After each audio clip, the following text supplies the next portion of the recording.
The story begins in a spaceship laboratory. An alarm sounds and the fire suppression systems go off.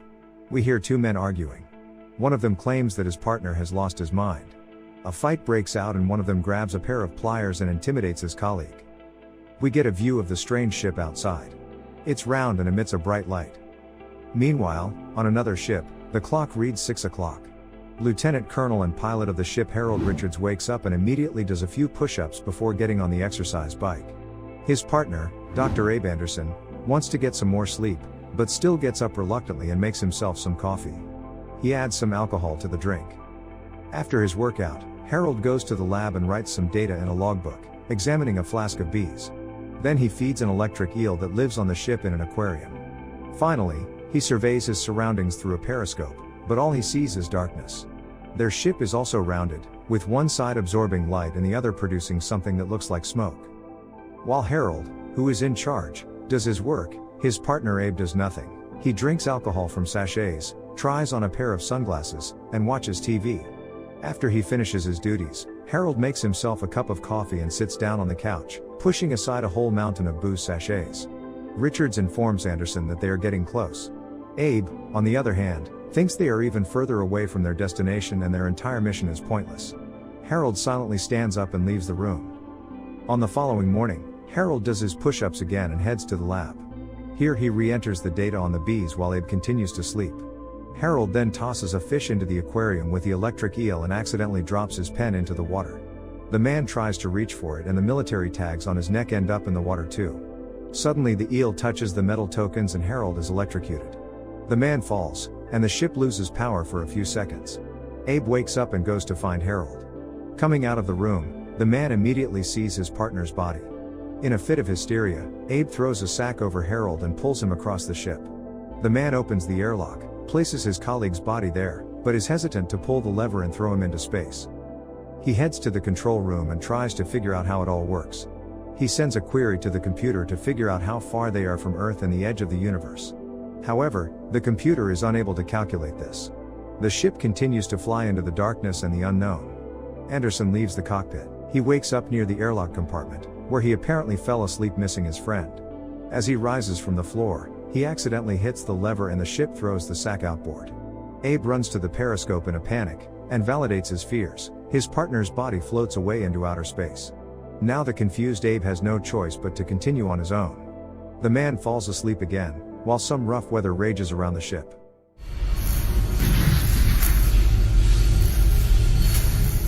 Lightning flashes wake Abe. The frightened man approaches the portholes and sees the eye of a huge electric stingray that has wrapped itself around the ship. The shocked man drinks another sachet of alcohol and lies on the floor again.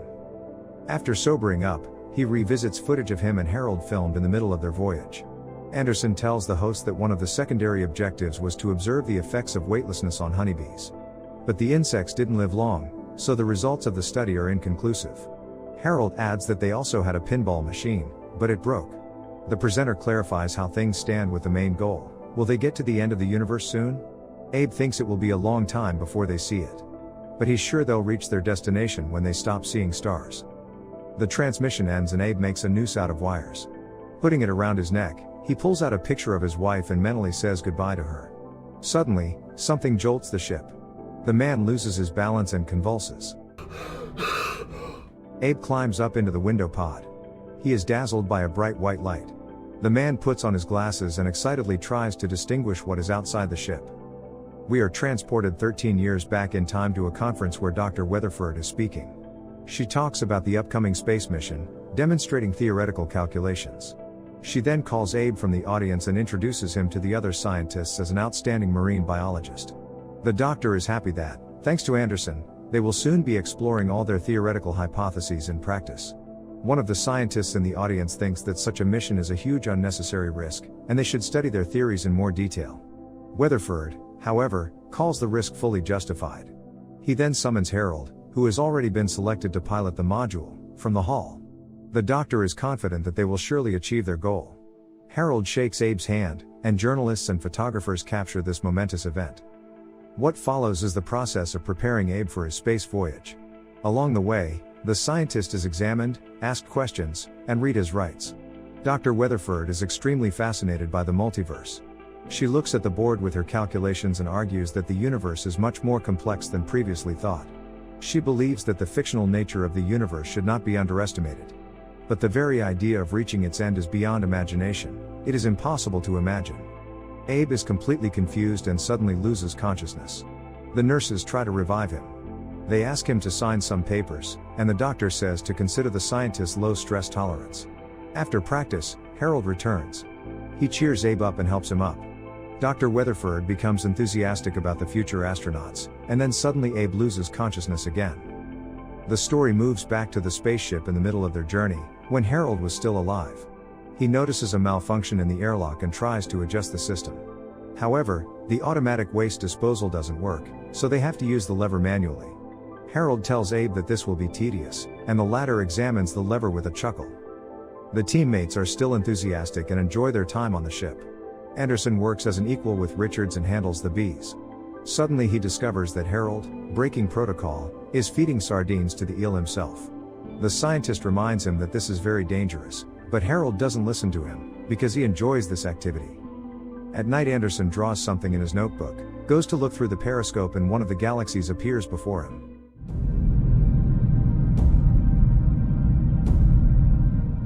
Later, while Harold is not looking, Abe pulls out a suitcase of supplies. Jars of sardines fall out of it and the man hurries to put them back in.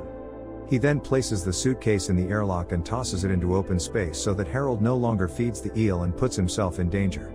Satisfied with his work, he heads to Harold's control pod. Harold pilots the ship while pressing many buttons. Abe walks in on him and asks why he is doing this, as the ship is flying itself on autopilot. Suddenly a red button on the control panel lights up. Harold rushes to press it, but Abe stops him. He's messing around and wants to see what will happen if no action is taken. Harold is angry at his partner and suddenly punches him in the face. Abe only laughs, because Harold still hasn't pressed the button, but nothing really happens to the ship. This makes Harold question the usefulness of his work. And when Abe leaves, the man sends a query to the computer asking if he should press those buttons. On the following day, Harold asks Abe where he put the sardines. Anderson smirks and informs him that he sent them into space. Harold attacks his partner, but Abe notices that he's already hit him. Richard stops and instead takes a picture of Anderson's wife and rips it up. Abe looks at the torn photo and suddenly begins to hear a strange noise coming from another part of the ship. The man goes to the sound and suddenly finds himself in a room filled with people. These are the people greeting the two teammates from the beginning of the movie as they are sent to the edge of the universe. The astronauts thank those present and propose a toast to space. This is how he drinks a sachet of alcohol for the first time and soon starts drinking more. We are transported even earlier in time. It's yet another day. Abe goes to the lab. Here he examines several lifeless bees. After looking at one of them through a microscope, he finds that it has perished from an unknown cause. He goes back to the windowed room, where he is treated to a view of the star-filled cosmos. Another morning arrives. The same daily routine that has been going on for years repeats itself. Abe lies down on the couch and falls asleep. Harold notices that the automatic eel feeder is broken. He searches for his partner throughout the ship, goes up to the windowed chamber and sees that the stars are still visible. Shortly after, he discovers his colleague asleep. Abe says with regret that he hasn't done anything for the day, but Harold argues that everyone needs a rest sometimes. The next day Abe decides to fix the arcade machine. He deals with a lot of wires and sensors, but suddenly a short circuit occurs and he is unable to repair it. At the same time, Harold pulls out a can of sardines and feeds the eel himself. In the evening, Richards asks Anderson if he was able to fix the machine. Abe replies that he is not, but that he has made himself a necklace and bracelets out of wires. Harold tells his partner not to do anything stupid. Abe opens his locker to admire his jewelry and a picture of his wife falls out. The man rejoices, for he thought he had lost it. The story is transported back again. It's a new day on the spaceship. Harold cheerfully asks Abe what his plans are for the day. Anderson replies that he has to work on the bees today, because the hive is already prepped for harvesting. Harold is happy about this news and says that he loves space honey. Anderson goes to the lab, where the bees are still alive.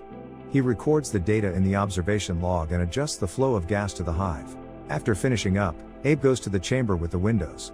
The view from the ship is very different now. Everything outside is awash in orange light. Apparently, this is the very beginning of the journey and the astronauts can still see the sun. Mesmerized, Abe pulls out the photo of his wife and holds it up to the glass as he continues to admire it. Harold and Abe meet and happily share their observations. The ship is still flying and the bees are still buzzing. Abe reports that as early as the next day it will be possible to collect space honey. The teammates enter the control cabin. This is Abe's first time here. He looks around and asks Harold if he knows how it all works. Richards gives a confident answer and compares steering the ship to driving a jet ski, only in space. Suddenly something occurs to the ship. In the evening, Harold plays on the still working machine. He aims to set a new record in the game, but Abe distracts him and the game ends. Meanwhile, the spaceship is approaching a huge orange object. A new day begins.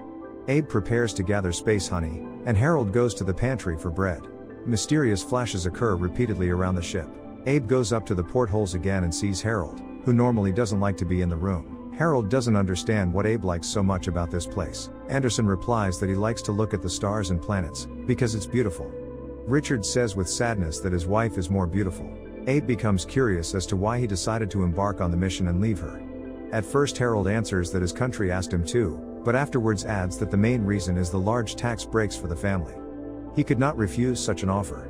Abe, for his part, says that it was science that demanded him to go on this trip. The men ponder on what are they going to find. Apparently, there's more out there than they thought. Perhaps there's even another reality and a completely different universe out there. By now Abe is enthusiastically setting records on the arcade machine. Harold brings bread and reminds his partner about the honey. They taste the space honey and continue to discuss their families and their reasons for agreeing to the flight.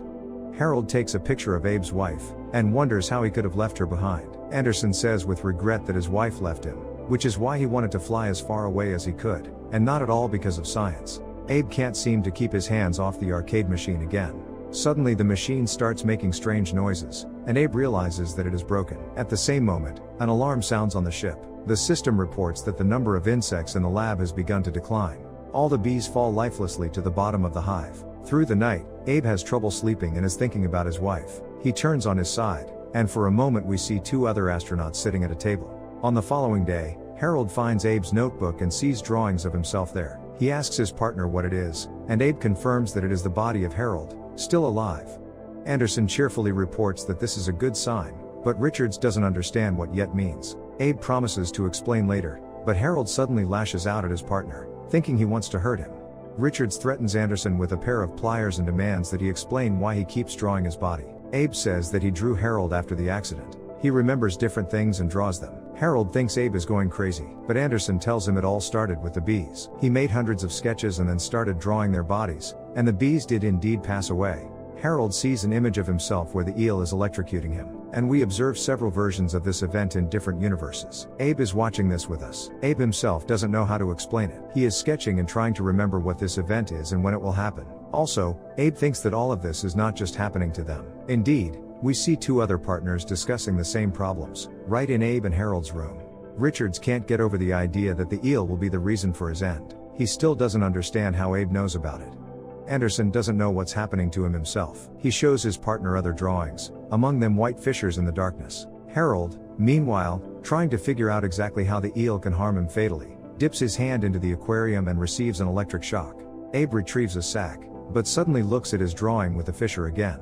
Suddenly he runs to the porthole to see what is outside, but sees only darkness. The man rushes to a bundle of wires and tries to tear them apart, but realizes that Harold has taken the pliers. He returns to his partner, turns the body over, and sees the pliers sticking out of his chest. Abe takes the tool, goes back to the wires and cuts one of them. Hearing a strange sound, he pulls the entire bundle toward him. The wires begin to spark and the ship shakes. Abe runs to the porthole and watches as the ship veers off course and crashes into the darkness like a wall. The darkness begins to crack and soon shatters into splinters. Darkness is replaced by blindingly white light. Suddenly we see Abe at home. He picks up the remote and turns off the TV, saying he's already seen this before. He goes out into the yard and meets his wife. Suddenly, a telephone rings in the house. Abe returns to answer it. Dr. Weatherford informs Anderson that the position he applied for has already been filled. A confused Abe picks up a newspaper with a photo of two other astronauts printed on it. The story returns to the spaceship where the other astronauts are traveling. They are in big trouble. One of the men is trying to fix a glitch in the system and cuts the wrong wire. The ship collapses and is swallowed by darkness. What do you think happened on the ship? Could everything that happened be just a figment of Abe's imagination? Or did the protagonist discover the multiverse? Share your guesses in the comments, give us a like and subscribe to the channel. See you in the next videos.